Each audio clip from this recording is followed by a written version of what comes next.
이 시간에는 우리 안에 예수의 마음을 품으라 라는 제목으로 빌립보서 2장 5절의 말씀을 통해서 하나님의 말씀을 나누도록 하겠습니다.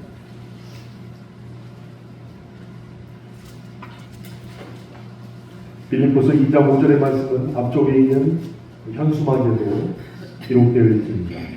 2025년도 우리 교회의 성구 말씀입니다. 함께 읽겠습니다. 너희 안에 이 마음을 품으라 곧 그리스도 예수의 마음이니.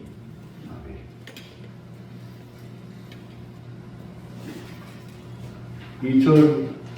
2025년의 첫 번째 주일인 오늘 여러분과 함께 신년 감사 주일과 또 월삭 감사 주일로 하나님께 예배할 수 있게 된 것이 참으로 감사합니다.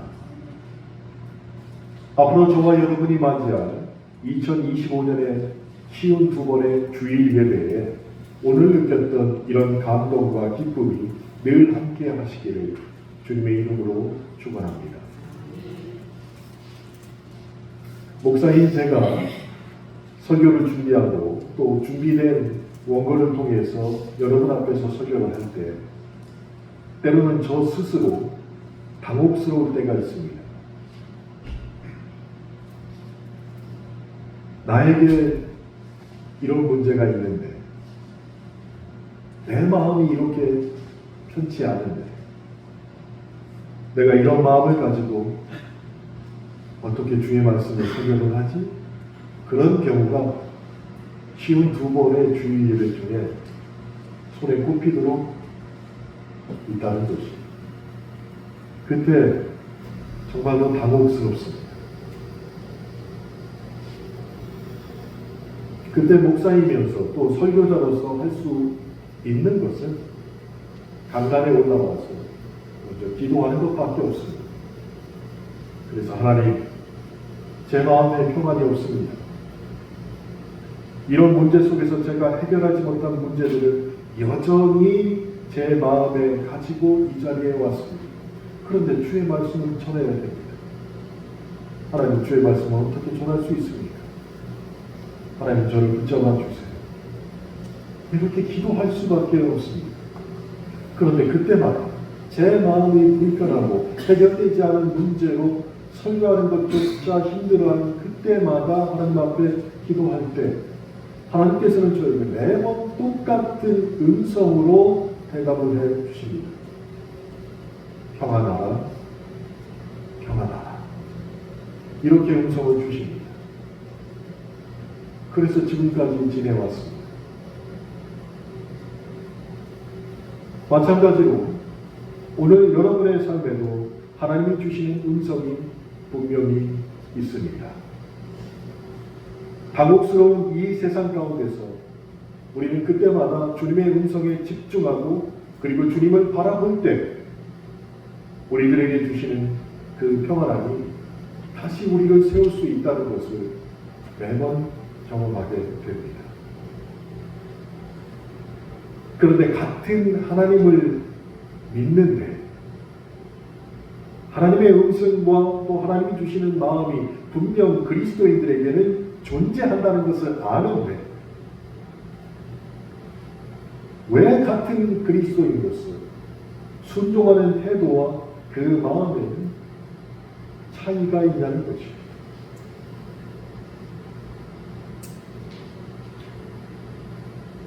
그래서 목사인 저는 이런 생각을 할 수밖에 없었습니다. 누가 하나님의 말씀을 도대체 잘 들을까?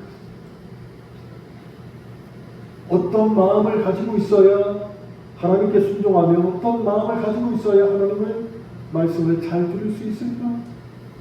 고민할 수밖에 없었습니다.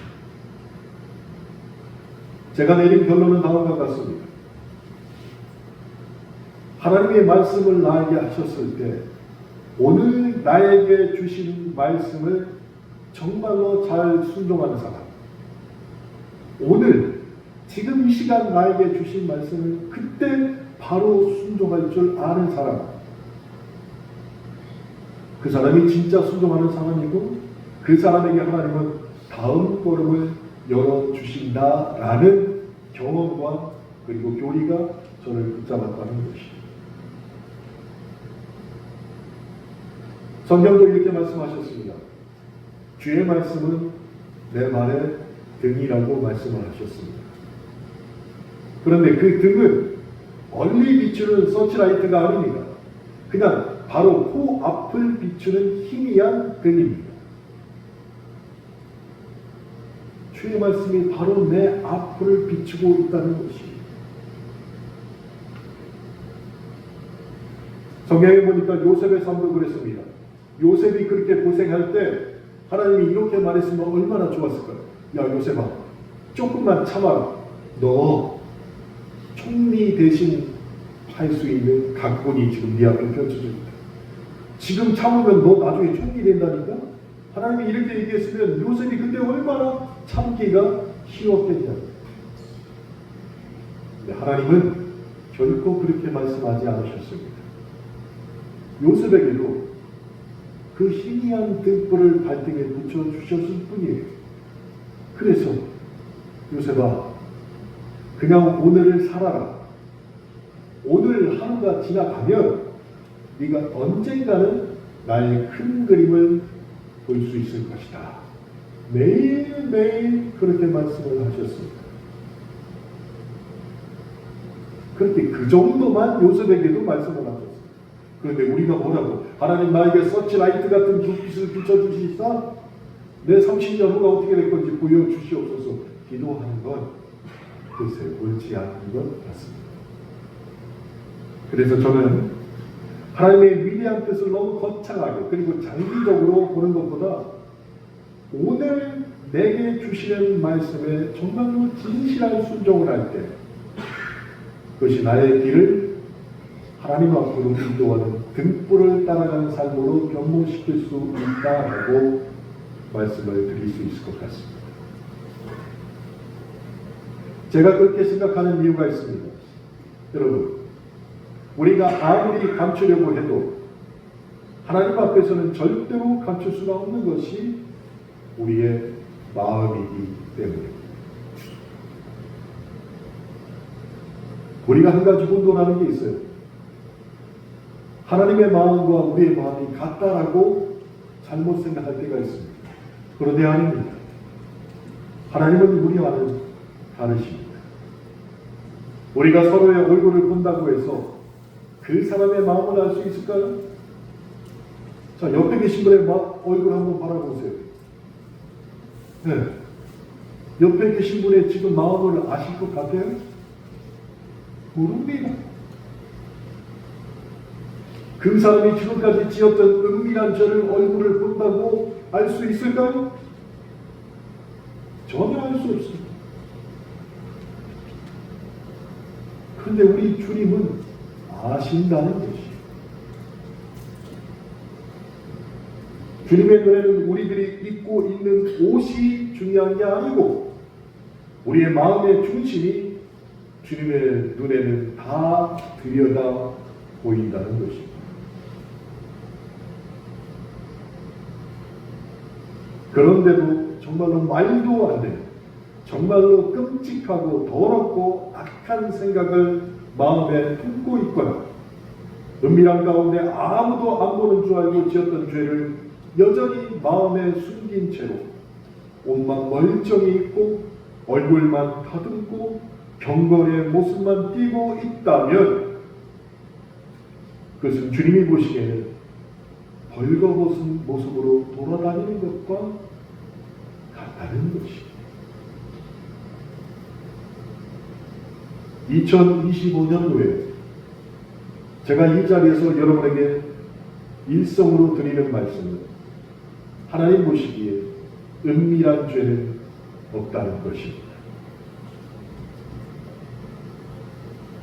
사람이 보기에는 은밀한 죄가 있을 수 있습니다. 말을 안 하면 알 수가 없으니까. 그런데 우리의 중심과 마음을 보시는 하나님 앞에는 어떠한 은밀한 죄가 존재할 수 없다는 것입니다.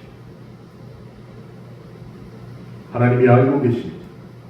더불어 더 놀라운 것은 마귀도 알고 있습니다. 그래서 우리의 죄의 문제는 가릴 수가 없습니다. 반드시 해결받아야 한다는 것입니다. 그럼에도 불구하고 저와 여러분이 정말로 감사한 것은 하나님의 구원 계획은 조건 없는 사랑이 그 근간을 이루고 있다는 점입니다. 하나님의 사랑은 우리의 삶의 좋은 날에도 혹은 나쁜 날에도 변함없이 저와 여러분을 사랑하십니다. 더불어서 하나님의 사랑을 우리가 느낄 때에도 느끼지 못할 때에도 또한 변함없이 저와 여러분을 사랑하십니다. 심지어는 내가 사랑받을 자격이 있다고 생각할 때에도 자격이 없다고 생각할 때에도 변함없이 저와 여러분을 사랑하고 계신다는 것입니다. 그래서 2025년도에 그 주님의 마음을 알기에 우리 교회 표어가 바로 우리 안에 예수의 마음을 품으라가 되는 것입니다. 그렇게 저와 여러분의 마음의 땅을 예수님의 마음으로 기경해야 합니다. 잘 가꾸어야 한다는 것입니다.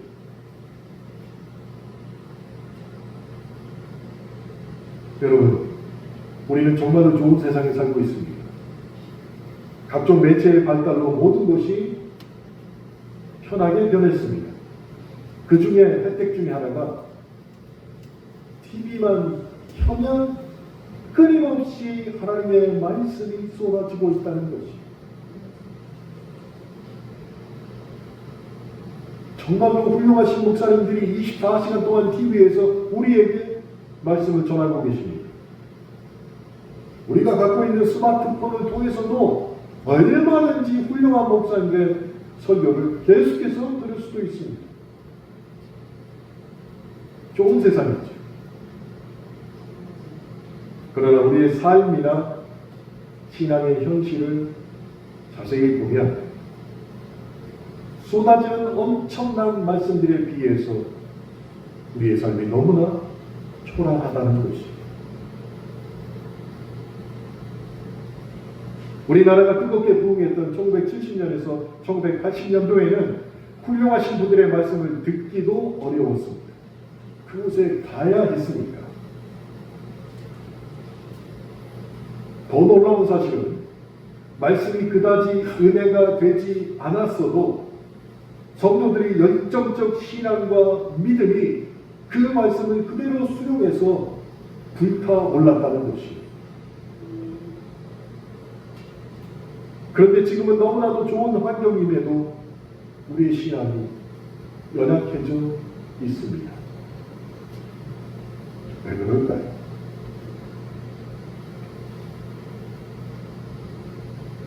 곰곰이 생각을 해보니까 이유는 단 한 가지. 우리의 마음밭이 그때와 다르다는 것이. 말씀을 받는 토양이 그 부흥을 이루었던 그 시대와 예전과 같지 않다는 것입니다. 그때와 지금의 우리가 다른 것은 바로 그 쏟아지는 말씀을 받는 토양이 단단해졌다는 것입니다. 순수함을 잊어버리고 욕심과 세속적 욕구 때문에 마음의 밭과 토양이 변질된 것은 아닌지 무척 두렵습니다. 여러분, 밭이 좋아야 좋은 열매를 정말로 많이 맺을 수 있다는 것은 상식 아니겠습니까?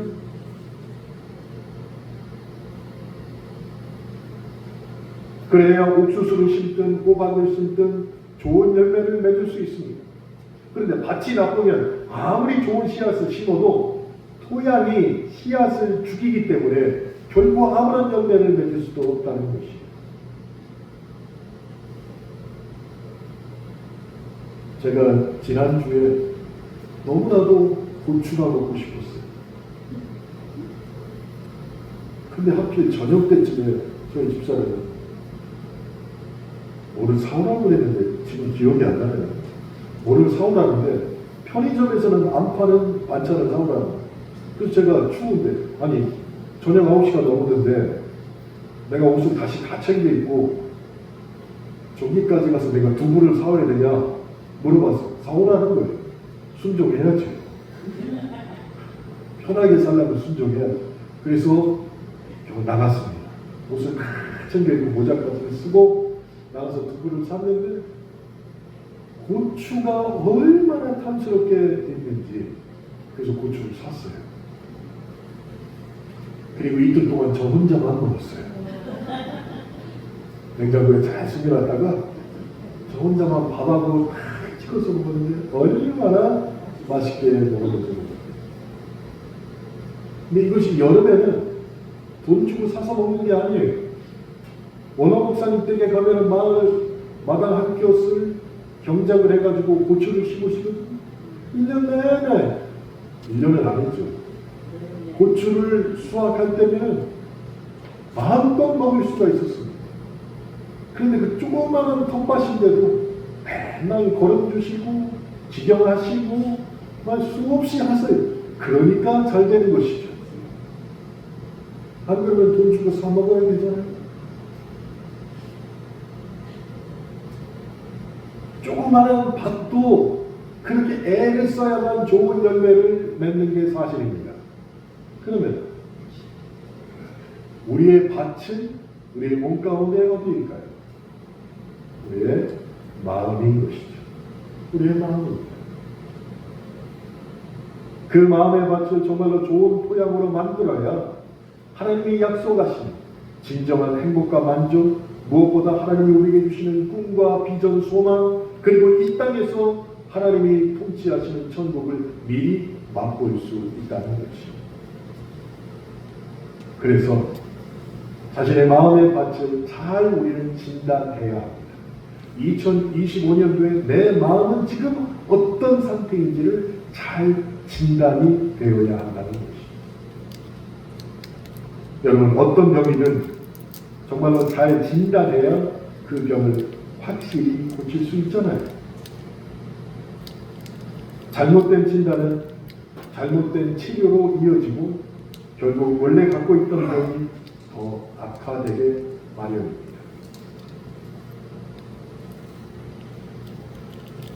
잘 들으셔야 돼요. 제 친구들 만나서 제가 작년 2월달에 뇌경색을 맞고 쓰러져서 참 고생을 많이 하고 지금도 계속 약을 먹으면서 버티고 있는데 제 친구들을 이렇게 만나면 물어봐요. 야, 너 평소에 혈압약 안 먹었어? 그러면 먹었지. 너 그럼 고지혈증 안 먹었어? 먹었지. 근데 왜 그래? 나 임마 혈압약 먹는다고 아무도 안 쓰러지냐? 아무도 안 쓰러지냐? 제가 깜짝 놀랐어요. 제가 먹던 혈압약보다 지금 먹는 혈압약이 5배가 강한 약을 먹었어요. 그래야지 128이 나와요. 그러니까 그 전에 먹었던 약은 혈압약을 먹었음에도 불구하고 5분의 1밖에 안 되었길래 제 머리에 9cm, 5cm가 뇌사되는 것을 막을 수가 없었던 것입니다. 잘 진단해야지 병을 잘 치료할 수 있는 게 맞다는 것을 요즘 확실히 깨닫고 있습니다. 그래서 우리의 마음이 어떤 상태인지를 솔직하게 알아야 된다는 것입니다.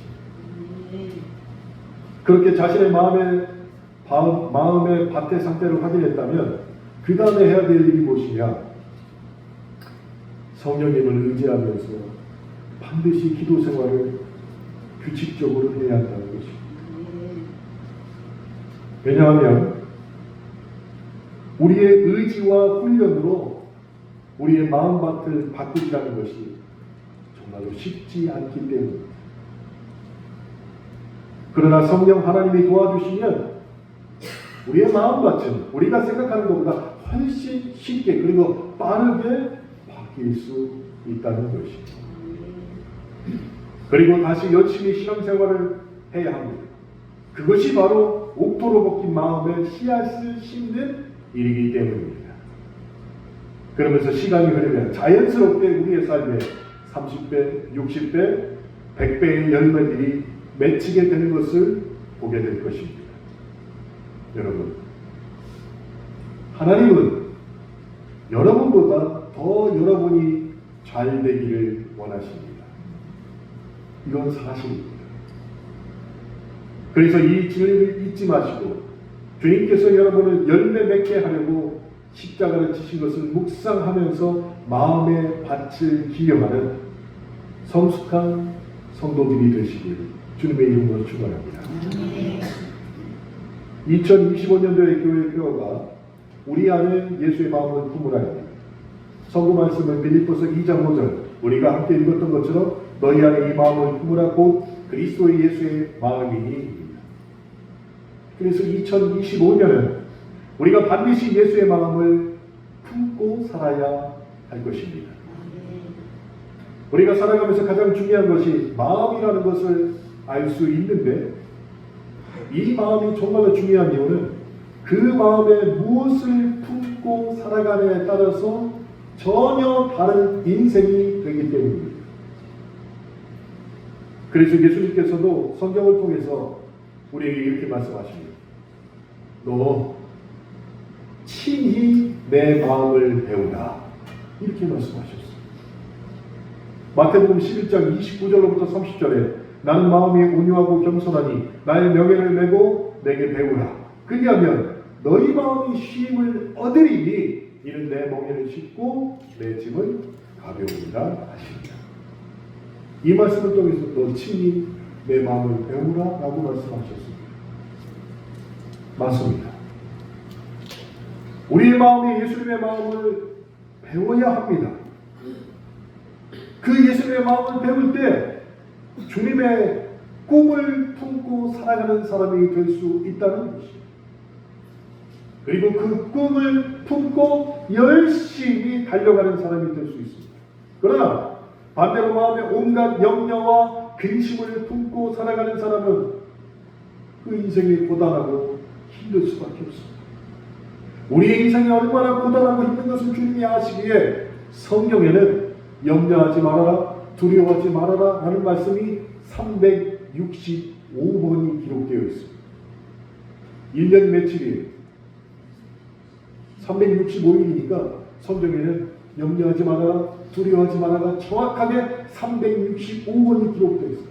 하루에 한 번씩 염려하지 말아라, 두려워하지 말아라 말씀으로 우리를 붙잡아 주신다는 것입니다.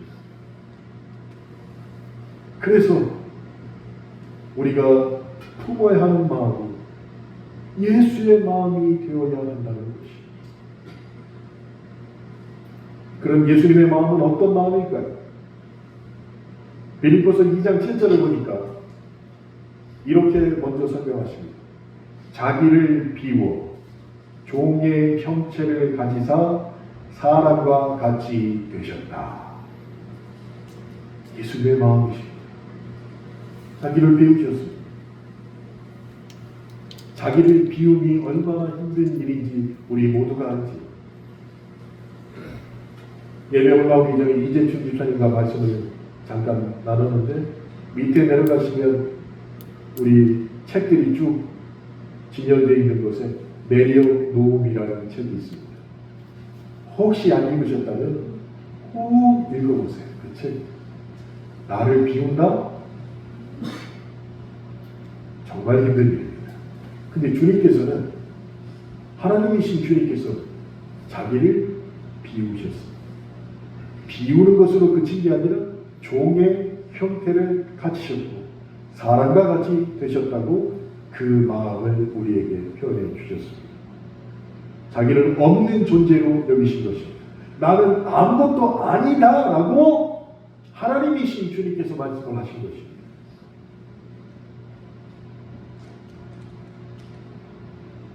얼마나 비우셨냐면 이 땅에 오셔서 기적을 베푸실 때도 내 능력으로 너를 낫게 하리라. 와, 이런 얘기를 하면 얼마나 좋을까요? 네? 목사로서 집사로서 아픈 사람이 있을 때 이리 와보시오. 머리를 대시오. 하고 그냥 손만 얹으면 그 사람이 나오. 내 능력으로 너를 고칩니다. 얼마나 좋겠어요. 근데 주님은 그런 능력을 진짜로 행하셨는데 뭐라고 말씀하셨냐? 거룩하신 분은 성부 하나님밖에 없다라고 말씀하셨습니다. 내 능력을 한 게 아니다. 하나님이 너를 고치셨다라고 말씀하셨습니다. 여러분, 나는 정말로 아무것도 아닙니다. 이 마음을 주님이 가지셨다면 우리 역시 저는 주님 앞에서는 아무것도 아닙니다 라는 마음을 먼저 가져야 할 줄 믿습니다. 제가 지난번에도 말씀드렸듯이 이것은 정말 놀라운 기적의 출발점입니다. 여러분, 엘리야 시돈 땅에 있는 사르밧 과부의 마지막 음식을 뺏어 먹었습니다. 사람으로서는 할 수 없는 일이에요. 그 여자는 이제 텅텅 비었습니다. 아무것도 정말 가진 게 없게 되었습니다. 마음만 그런 게 아니라 정말로 아무것도 없게 되었어요. 그걸 알면서도 엘리야가 그것을 뺏어 먹은 거예요. 그 다음 어떻게 됐습니까? 엘리야가 하나님의 이름으로 사르밧 과부에게 축복을 빌어주자 그 집의 통에 가루와 병에 기름이 떨어지지 않는 기적이 일어났다는 것입니다.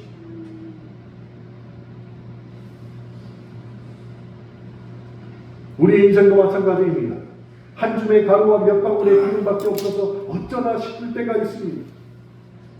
이것만 사라지면, 이것까지 뺏기게 되면 이제 나는 텅텅 비는데 주님 어떻게 나를 이런 지경까지 이르게 합니까? 충분히 그렇게 기도할 수 있습니다.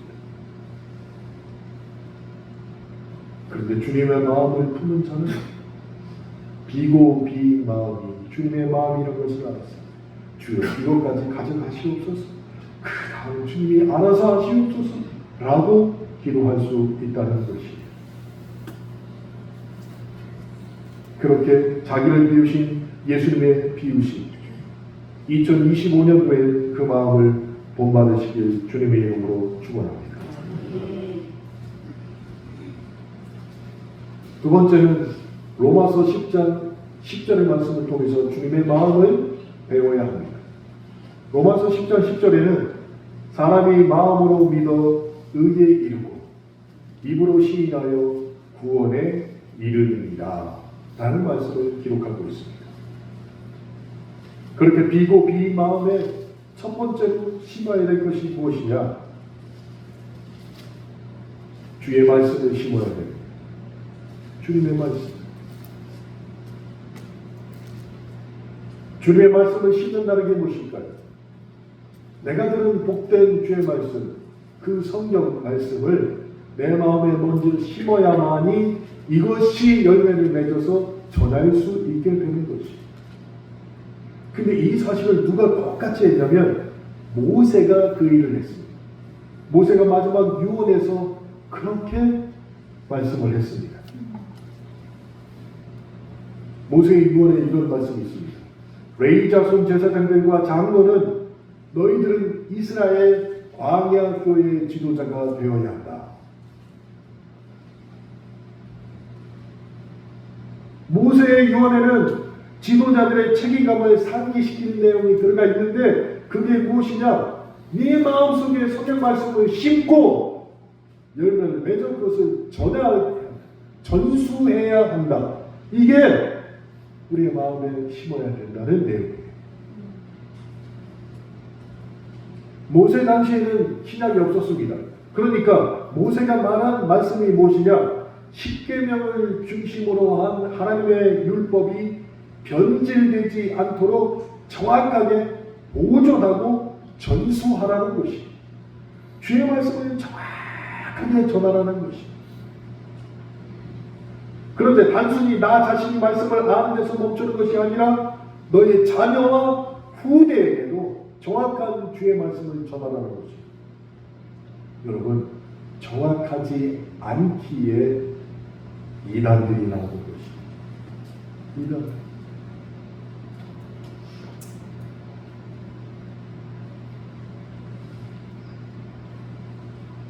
제가 지난주에 장희동 목사님과 한 사람 면접을 갔습니다. 대전에 계신 목사님이신데 전라도 광주에서 신천지 교구장까지 하시는 분이세요. 그분. 근데 그분이 돌이켜서 나오셔서 침례신학대학교에서 신학을 하시고 이제 목회사역지를 찾아요. 근데 한 분이 추천을 해가지고 둔산동에 남도 항아리라고 있어요. 정말로 맛있어요. 언제 시간이 되시면 저를 데려가시면 여러분에게 사드릴 수 있는 특권을 드리겠습니다. 정말로 맛있어요. 거기서 면접을 봤는데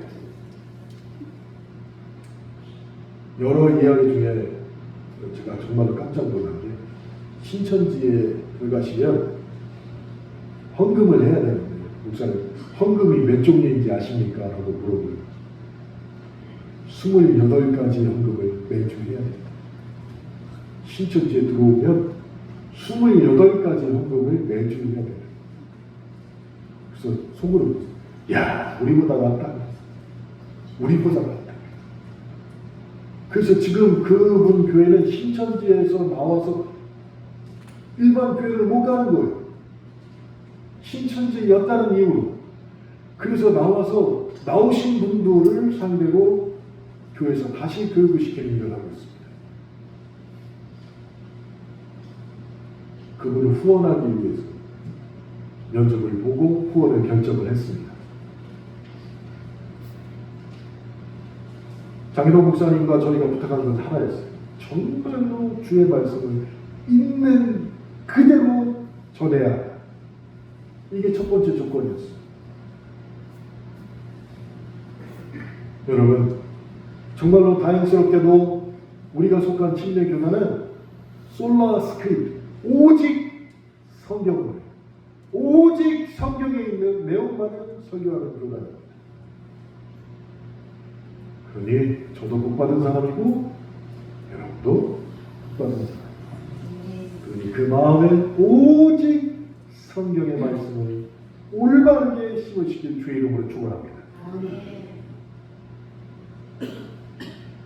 세 번째로 에베소서 2장 17절 말씀에는 이런 말씀이 있습니다. 믿음으로 말미암아 그리스도께서 너희 마음에 계시게 하옵시고 무엇으로 말미암아?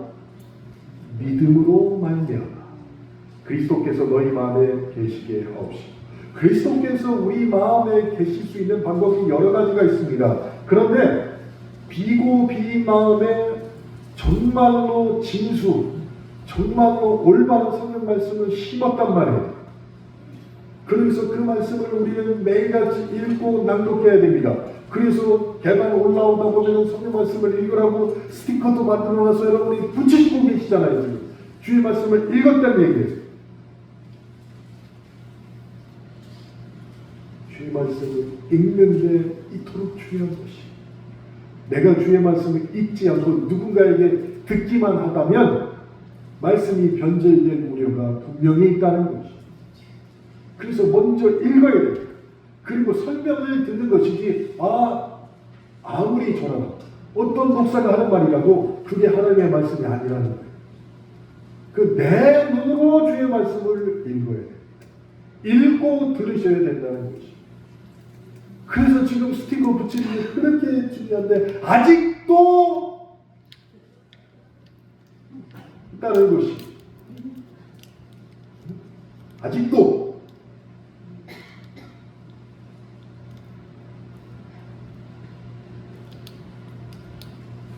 정말로 중요합니다. 로마서 15장 5절부터 6절에 이렇게 말씀하셨습니다. 이제 인내와 위로의 하나님이 너희로 예수 그리스도를 본받아 서로 뜻이 같게 하여 주사 한 마음과 한 입으로 하나님 곧 우리 주 예수 그리스도 아버지께 영광을 돌리게 하려 하노라. 주의 말씀이 내 마음에 심어질 때 세대 간의 통합이 주님의 말씀으로 가능하게 된다는 것이에요. 여러분, 우리나라 지금 참 심각합니다. 어렵습니다. 힘듭니다. 제일 심각한 게 뭐냐? 30년 주기로 나눠지는 세대가 너무 다르다는 것이에요. 생각도 다르고 말하는 것도 다르고 너무 달라요. 저도 이제 쉬운 후반인데 저도 중학생들 얘기하는 거 들으면은 반은 못 알아들어요. 같은 한국말인데 반은 못 알아들어요. 그렇다고 해서 80이 넘으신 여러분들 어떤 의도로 말씀하시는지 제가 다 알아들을까요? 못 알아들어요. 마찬가지로 제 얘기도 여러분들이 다 못 알아들을 거예요. 근데 이 못 알아듣는 대한민국에 유일하게 통합할 수 있는 말씀이 무엇이냐? 주의 말씀이라는 것입니다. 그래서 성경 읽기가 그렇게 중요한 것입니다. 그러니 읽어야 되겠어요? 안 읽어야 되겠어요? 네. 아, 목사님 1년 동안 읽었으면 됐죠. 2025년에는 또 할 거야. 걱정하지 마시고 읽으십니다. 한 가지 반가운 것은 2024년도에 성경 읽기표를 제가 보관하고 있습니다. 그리고 2025년 거를 지금 보고 언제 뛸까 생각 중이에요. 근데 우리는 부정에 뛸 거예요. 아직 2025년이 안 됐다고 생각해요. 더 붙이시라고. 2024년보다 2025년도가 지금 30%가 많습니다. 그래서 제 마음에 위로가 돼요. 그럼 2025년도에 이게 막 더 높아질 거 아니에요. 어느 날이냐면 전 교인이 스티커가 다 붙는 날이 올 거 아니에요. 그게 언제 2025년이 돼야 됩니다. 왜? 우리의 마음이 주님의 마음을 품었기 때문에 말이죠. 목사님, 그 구약적인 생각 아닙니까? 아닙니다. 신약에도 있습니다. 디모데전서 4장 13절에 내가 이럴 때까지 읽는 것과 권하는 것과 가르치는 것을 전념하라 라고 말씀하셨습니다. 마태복음 28장 20절에는 내가 너에게 분부한 모든 것을 가르쳐 지키게 하라 볼지어다 내가 세상 끝날까지 너와 함께 있으리라 하십니다. 주의 말씀을 알아야지 가르치고 전할 거 아닌가. 그러니까 읽어야 되지 않겠습니까? 이런 역사가 우리 안에 먼저 있기를 바랍니다. 예수의 마음을 품는다. 다른 거 기도도 많고 전도도 많고 무지하게 많아요. 앞으로 설교할 게 무지장하게 많습니다. 주님의 마음에 대해서. 근데 첫 번째 일성으로 하는 말은 은밀한 죄는 하나도 없다는 것이. 하나는 것이. 그 오해이고 착각이고 더불어 마귀도 알고 있습니다. 은밀한 죄를 마음에 숨기고 있는 한 마귀가 와서 우리를 유혹하기 너무너무 쉽다는 것입니다. 그래서 그 은밀한 죄를 주님 앞에 다 토설해내고 예수의 마음을 갖는다면 그 마음 앞에 제일 먼저 심어야 될 것이 주의 말씀이라는 것입니다. 사랑하는 성도 여러분, 새해입니다. 더불어서 1월 말이 되면 부정입니다. 그때도 새해입니다. 이 날에 비우고 비인 우리의 마음을 예수님의 마음을 품기 위해서 어떻게 하면 하나님의 감동으로 된 그 성경을 읽고 배울 수 있을 것인지를 고민하고 계획을 세워야 하겠습니다. 말씀이 육체가 되어 오신 분이 바로 예수 그리스도이십니다. 그래서 성경 말씀을 배운다는 것은 예수님의 마음을 알아간다는 것입니다.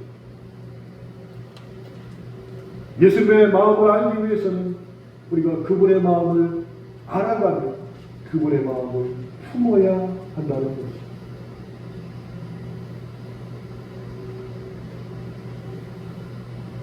그래서 2025년도 날씨가 조금 따뜻해지는 3월에 구약 파노라마를 끝냈으니까 신약 파노라마를 6주 동안 또 합니다.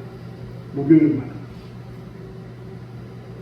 정말 주님이 어떻게 말씀하셨는가를 알고 싶다면 저녁에 나가서 그 듣는다고 얼마 되고 돼요. 참석하셔서 체계적으로 배우시기 바랍니다. 2025년 주님의 마음, 예수님의 마음을 품기 위해서 우리 함께 믿음으로 최선의 결과를 도출할 수 있도록 서로가 서로를 격려하며 함께 나아가는 날이 지속되기를 주님의 이름으로 축원합니다. 함께 기도하겠습니다.